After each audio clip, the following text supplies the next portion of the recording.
Ang mabuting balita ng Panginoon, ayon kay San Juan.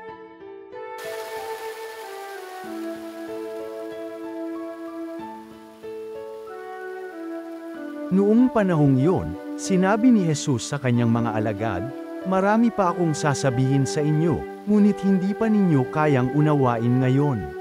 Pagdating ng Espiritu ng Katotohanan, tutulungan niya kayo upang maunawaan ninyo ang buong katotohanan. Sapagkat magsasalita siya hindi sa ganang kanyang sarili, sasabihin niya sa inyo ang kanyang narinig, at ipapahayag ang mga bagay na darating. Pararangalan niya ako, sapagkat sa akin magmumula ang ipapahayag niya sa inyo.